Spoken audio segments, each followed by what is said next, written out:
Hello, everybody. Welcome back to my YouTube channel. For those of you who are new to my channel or do not know me, my name is Nana, aka Nana Design, on all platforms. Today, I'm going to be doing a sketchbook tour via iPad Pro / Procreate. I know it's not the standard of like a sketchbook, but if you would like to see an actual sketchbook tour of some of my old work, feel free to comment on the section below and I'll do another sketchbook tour that's not digital. So this is a digital sketchbook tour. Let me put it right here. Digital sketchbook tour. So I'll be going over some of my sketch and study files rather than showing you guys some random, like, Procreate files. I thought this would be a little bit different, and it is a little bit more current. All right, so let's get started.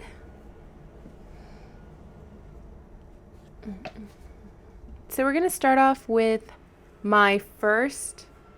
We're gonna start off with my first sketch file.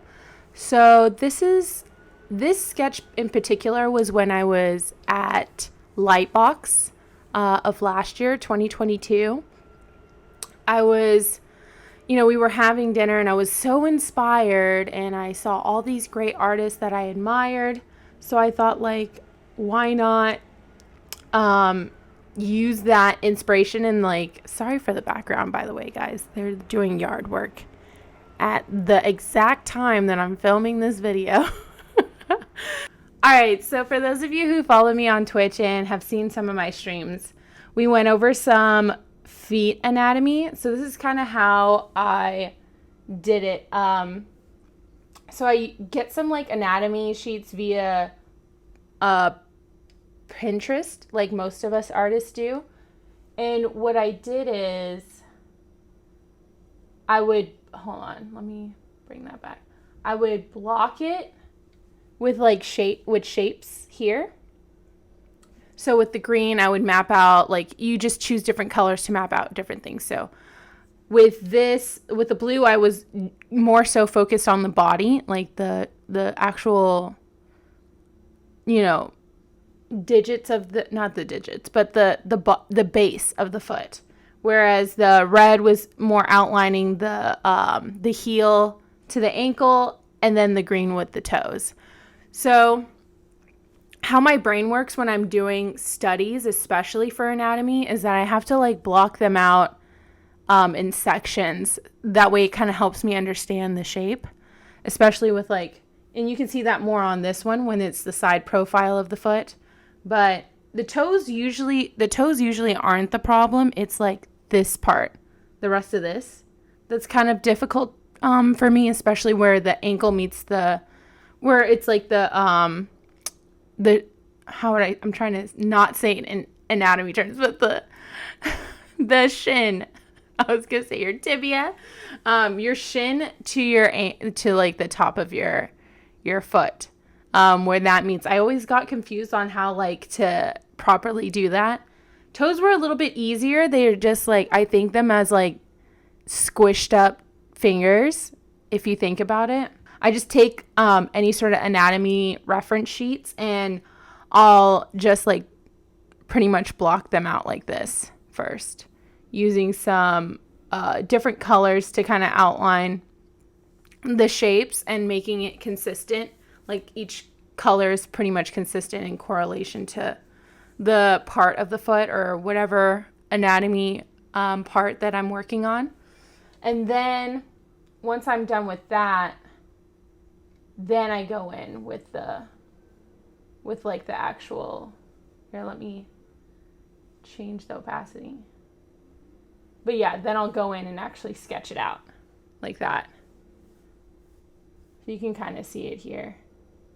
But yeah, I like to play around with it. I only did 3 of them. So I didn't really finish this one, but I got to play around with it a little bit more. I think I'll continue doing that too. That way I won't lose it, because I'm drawing more now that I'm doing a webtoon. I'm drawing more like feet and toes, like random stuff. Luckily, like hands is what I got down, but the toes, guys, is hard. If only they would pay. If only they would pay drawn feet on OnlyFans. Am I right? I'm just kidding. I'm just kidding. But if it was a thing, I would definitely artists would there would be a different platform for artists to make money. All right, this was a shirt study. With mainly from right now on, it's mainly that I'm sketching for. I'm sketching due to like lack of certain skills that I feel like I had for my webtoon. So one of the other ones was t-shirt folds. And for anybody else who struggles with clothes like I do, it's good to with clothes, I like to do freehand. So I'll find a reference and then I'll use the reference sheet here, like that reference feature that we have on Procreate. And then I just like was sketching out some of it here and playing around with just like being a little bit more light with my art, because I know sometimes I like to be too exact. But with this study, and then pretty much with the style that I'm doing for my webtoon, is a little bit more loose from what I do, from what I post. So here you can kind of see me playing around with like the shading and stuff like that, being a little bit more light and free with the connection of and the weight of my lines. I did the same thing here. It's a lot easier. Like when you freehand, you can kind of freestyle your own, because you generally have the sense of where the pools and the folds are coming from. So you can kind of freestyle on your own how you would do the folds. And then even here, this one was more like I was even doing like crosshatch type of shading here. And then like kind of playing around with like the folds around the neck a little bit more. Because I didn't really do that in this one. But you can kind of slowly see me doing more and more folds, more and more shading. I didn't really finish this one, but I also did this one on Twitch. Anytime you've seen me sketch or do studies, a lot of them have been on my Twitch stream. So feel free to also follow me on there if you want to see me do them live. Okay, so this, another art stream on Twitch. I decided to do some studies for clothes for on my stream. So I just sketched it out. It's just something loose, different, to get my mind out of it, to reset my mind so I could do like some of the drawings that I did want to do, to reset my brain out of webtoon brain. So I drew this like shoe with this cute fancy like high sock. I find shoes to be fun to like, though I'm not great at it, I find them fun to draw because they're just so different. Like it has nothing to do with anatomy. It's just shapes on shapes on shapes, and it's fun to see how they turn out once you're finished. So yeah, and then I got to draw like some tassels here. It was a really cute sock. I'm like, wow, why didn't I? So yeah, but I went on and looked up like different outfits and shoes, and I pulled those references in. Anywho, I picked something that I'm not really used to drawing, so I picked a lot of ruching and what are they called? A lot of folds, a lot of fluff and fold. I had so much fun with it. I think drawing stuff that you're not used to drawing is more fun, because like you have like then the stuff that you're used to drawing, because with the stuff that you're used to drawing, it like gets stuck in your head, like why isn't it turning out the way exactly I want it? Whereas like stuff you don't normally draw, you're like, oh, like you're less anxiety about it because you're just more focused on the fun of it and like the shapes and the style of it rather than like the exact. All right. Okay, this one is from my stream as well. I have like a cool post in mind, a series that I have in mind, which you guys will see in the future, because I am going to do draw with me's for those particular posts, but it involves drawing a cat. So I start off by making these like these shapes. I mapped out the shapes first. So you can kind of see that here. This one for the little kitten in the box, in the shoe box, and then this one. So I just mapped out first, and if you guys want to see it, it's still on my Twitch stream right now. I don't know when you're seeing this, but if you are watching this currently within a couple of days, because it does stay up for like 2 weeks, you can see it right now if you want to see me draw it live. But yeah, and then I got into drawing them. But we named him Simon, and he's sad, so I wrote him saying, I need cuddles. But oh my gosh, drawing his tail was the most fun. I think it's hard to draw animals, so I don't really like drawing animals, but for some reason, like, this kind of gave me confidence to draw more fur babies and more animals. So drawing this kitty was adorable, and I feel like he kind of has that, like, hair part like Alfalfa does, for those of you who love Little Rascals. But yeah, I thought he would be so cute, so I named him Simon. Simon! And he does need cuddles. You can give him cuddles through the screen.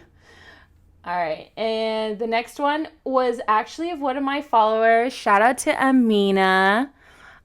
She was like, hey, I have a bunch of pictures you can use as reference of my cat named Inca. So I was like, oh, please send me one. And I picked the one with the most personality of Inca. So I chose the one where he's in a Puma shoebox. So I drew him this way. Luckily, I was kind of nervous because I'm drawing someone's cat that's watching it live with me. Hopefully she doesn't think it's trash, but she was really nice. She said it was cute, that she liked it. But I thought it was fun to play with like an all black cat because, you know, most of them that I've seen, especially with black cats, I love when they're just all black and then they use like details with white, and that's about it. So that's kind of what I went off of. And even like, you know, the little highlight on his nose, I thought was fun. But yeah, of course I didn't draw the whole box. I was like, this is a sketch. I'm not going into that. And then I drew this last one. He's so cute. I kind of played around with, because the reference that I used had a lot of different, like, especially with the face, because it did have like that color a little bit on the face. So I liked playing around with like the direction of the different lines to kind of give that color. And even the hardest part about drawing the cats was the whiskers, in my opinion. Let me know, for those of you who have drawn animals before, the whiskers was the hardest part for me. And the paws were easy, but I loved like even just learning how to like draw the fur, like where to break it, when it's like the anatomy on the cat where it's like starting to fold a little bit, like bend, like have that little arch right here. It starts to have that like fringe of fur, and then it like lays out when you're going into like a curve. That's my sketches for this file. Now we're going to go to the next file. And okay, so this particular sketch file is primarily due to the fact that I don't know how to draw men at the time, and I needed to draw, my main character, this was before we even started working on the webtoon, but I was like, I don't know how to draw men. So I dedicated a whole month to just drawing male anatomy. So we started off with the face. The face was kind of hard, and you can kind of see that here. You can kind of see how it was kind of hard to map it out. Like the women that I draw have more like it's a rounder, soft face. It's to the point. It's a lot easier to kind of get the dimensions, especially for this angle. This quarter angle is like a lot easier, whereas men have like a lot of sharp lines, a lot of parallel line. It's just I found it very difficult, especially their lips is a lot different from how I draw women's lips and that like jawline here. But I did have fun. I had a lot of fun, especially those of you who know I suck at drawing. I'll get there, but I find hair to be pretty hard to draw. So especially if it's straight. I find straight hair to be harder than drawing curly hair. But yeah, I thought this was a good a good way for me to also kind of practice where to lay out lines for the hair, like straight hair. His name's Jason Pak. He's Korean American. He lives in New York City. And we originally, my friend and I, Coratine and I, were going to do a webtoon together. So we still have that idea in the back of our head. But both of us are now, she has a full-blown webtoon out, which you guys should check out. OK Universe. She has a whole webtoon out. And I also am starting I already started. We're on episode 3 of doing my webtoon. And posting it hopefully in January 2024. But yeah, we're trying to I was doing character design for this particular guy. He was one of 4 love interests in our webtoon. We were going to do this whole romantic comedy series. So this is him, and he's like this hot photographer who does a lot of cover and photo shoots for magazines with a bunch of celebrities and models. So we used him, or that's who I was designing for. And it was a lot of fun. I was trying to find every character. I was trying to do especially if I'm going to have to redraw them, some sort of signature hair thing. Either it's like an eyebrow, it's a hair thing, but always something that's not on their face, because though I don't have same face syndrome, I feel like a character gets a lot of their personality when they have something that kind of sticks out a little bit. I don't know, maybe that's just me, but I think that's why I have such a certain distinct thing that has to stick out. So whether that's a hair sticking out during the part or something like that. But yeah, I was kind of playing around with that. I, for those of you who do draw me, primarily women, I find Pecs to be a different universe, a different language. Because boobs, they're I got that down to science. The water balloon method works for me. I get it. I could just draw it with my eyes closed if I had to. Pecs, on the other hand, I just feel like it's more structured. It's it's all shape-based. It's hard shapes, especially if he's fit. I haven't even tried a different body type for men yet. Mainly more on the lean, muscular side. But yeah, I had fun. I was trying to play around with shading here, a different position for when they're laid back versus leaning forward. Also it's the middle pec part to the clavicles, they're what do people call that? Y'all know what I'm talking about. The clavicles here. The clavicles, I feel I can't. That was a little bit hard for me, to understand the spacing for that. Oh yeah, I also did this during a stream, so I had some of my followers that were live with me. I got to ask them if they wanted him to say anything to them. So we had a couple of our followers ask for a request. You know what I mean? Okay, let's see. And then here, this is the leaning forward one. So I was building off from the head to the pecs, then to the abs. So here you can kind of see, wow.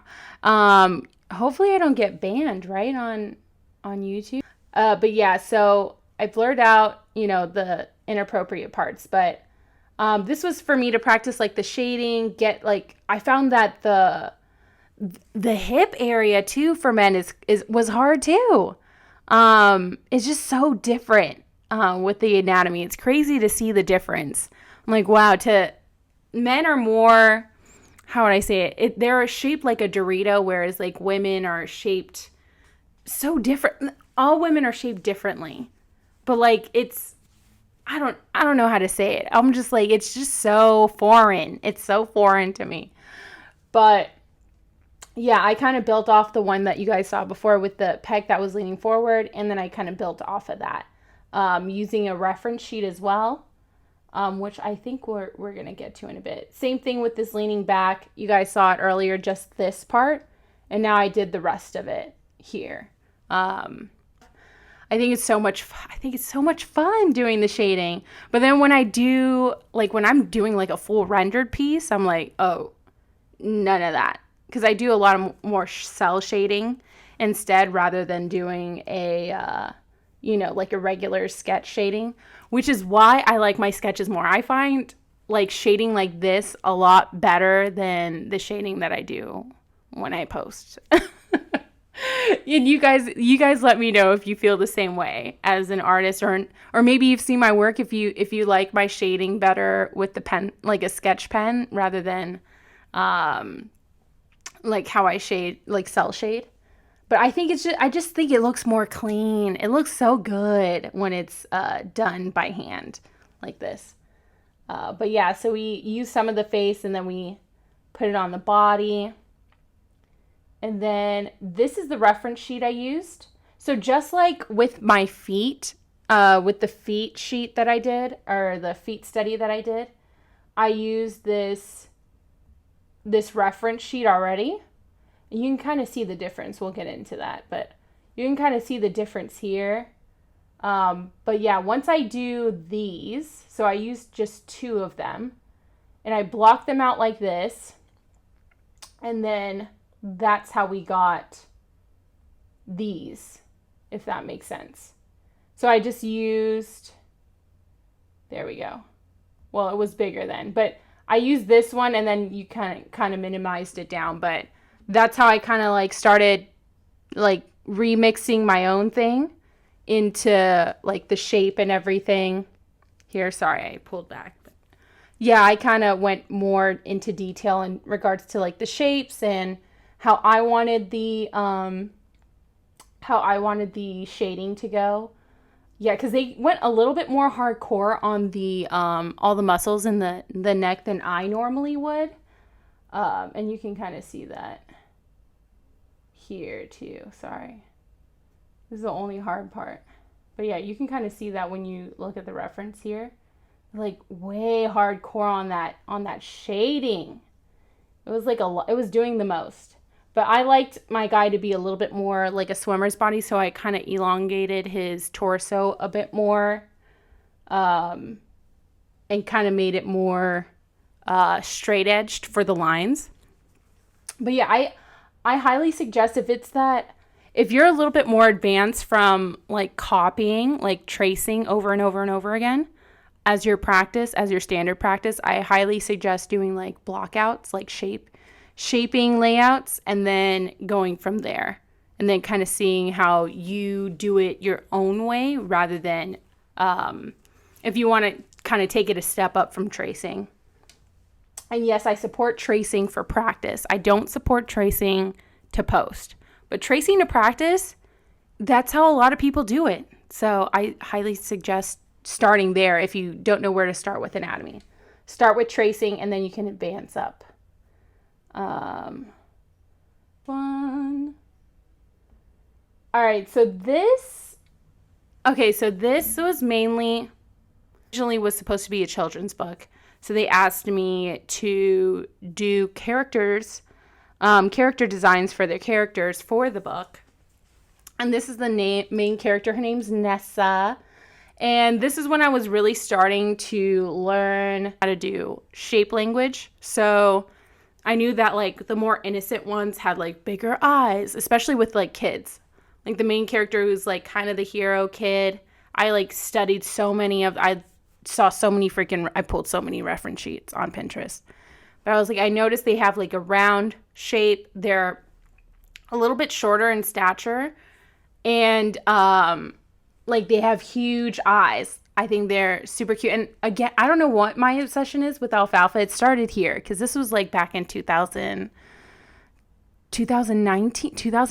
2019 for sure. But this is where my obsession with that part, you can see it from the cat. This is where it started. It went here and then now it's on the cat. But yeah, I thought, again, I like to have like a distinct hairstyle or something about the character. She's super cute. I forgot where they lived, but she's like a super nerdy kid. Not super nerdy, but she knows all things, and she's so curious. She loves getting dirty. She likes adventuring into the town.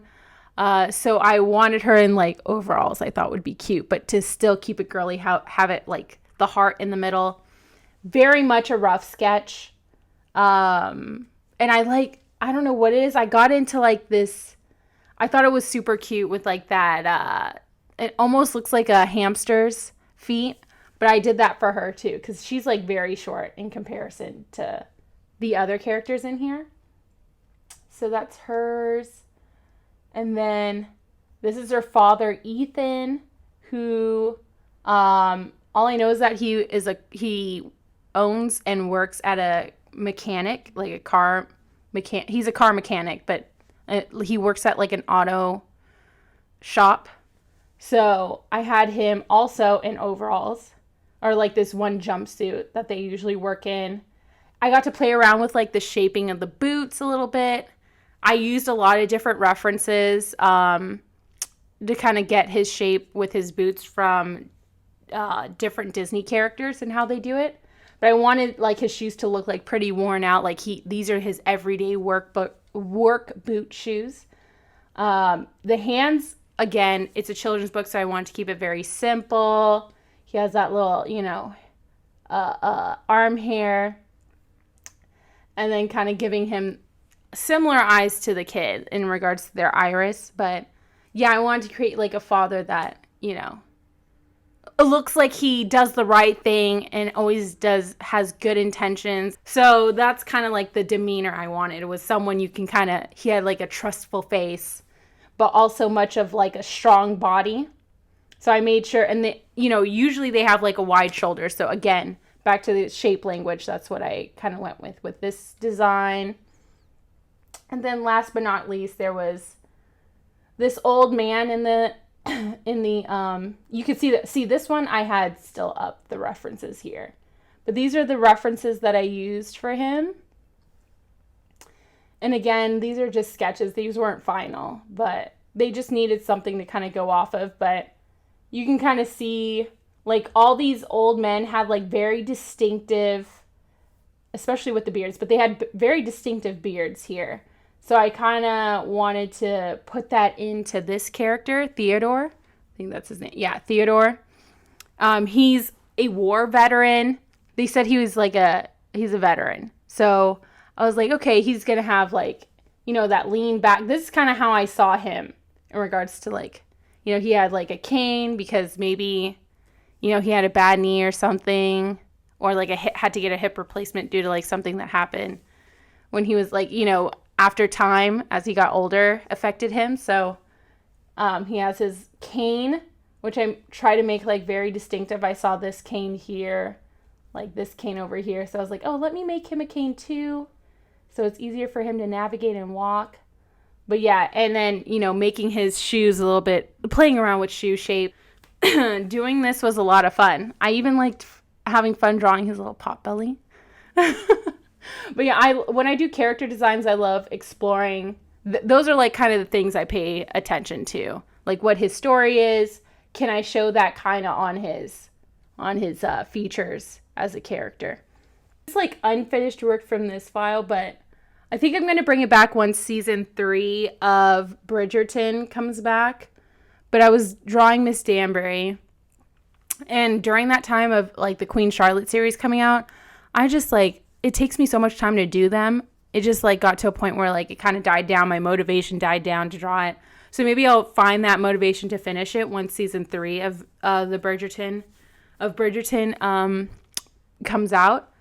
So there was this particular dress, which I know you guys know, where Queen Charlotte, she like bamboozles Lady Danbury in her house when she was pregnant and was like sitting on her couch in the common room. She's like, what are you doing here? And this was the moment when they established like their true friendship here. So I wanted to do that like whole scene on this one, but I haven't finished it. But the sketch looks great. This is the sketch, the detailed sketch. Maybe I'll find the inspiration to finish it. But yeah, I just did not Another one that I haven't, there's one I have not finished. Not this one. Y'all saw that one. This one. Mind you, I love everything except the pose in this one. So I've had this, this is back in like January, February of this year, and I just haven't touched it since, but I love the rendering I did for like, the background, even down to like, I was playing around with textures and stuff like that for rendering in regards to background. Even went as far as to do like the brick flooring. I did the brick flooring. This was hard. I mean, they had like different freaking tones. They had like little like dirt patches here and there, or like off color patches here and there. That was fun. I thought I did a really good job. Like if I could just post that and then like a different pose in mine, I would do that. I was not feeling it, y'all. And I just stopped. It's the pose for me that is just not doing it for me. So I stopped. Everybody's like, you should try to finish it. I'm just not for it. Maybe next year I'll have inspiration to finish it. Even looking at it now, it's just not inspiring me wanting to finish it. But that's like another unfinished pose. This was a sticker idea that I still haven't finished, of Yoruichi. I thought this was really cute. Yeah, I think I'll still do it for probably when I do my first tabling. I'll make it into a sticker, but I didn't find it necessary to like post it. I just wanted to do a sticker idea, and this is the sketch. I didn't even finish it. But that's it. That's all I have for my sketchbook tour. I'm going to leave these cats up while I outro this, but that's all I have for my sketchbook tour. If you did like this video and you would like to see my actual sketchbooks, like my physical sketchbooks, not a digital one, but the traditional sketchbooks, let me know. They're all scattered. I never finished one, but like a sketchbook, but I have like so many different sketchbooks we can go through. I can make that into a video. So let me know in the comment section if you want to see that. I hope you had fun with this video. It's my first of hopefully many sketchbook tours on this channel. And I look forward to seeing how you guys feel about it. If you did like the video, please give it a like and subscribe if you haven't done so already. And I'll see you on the next video. Bye.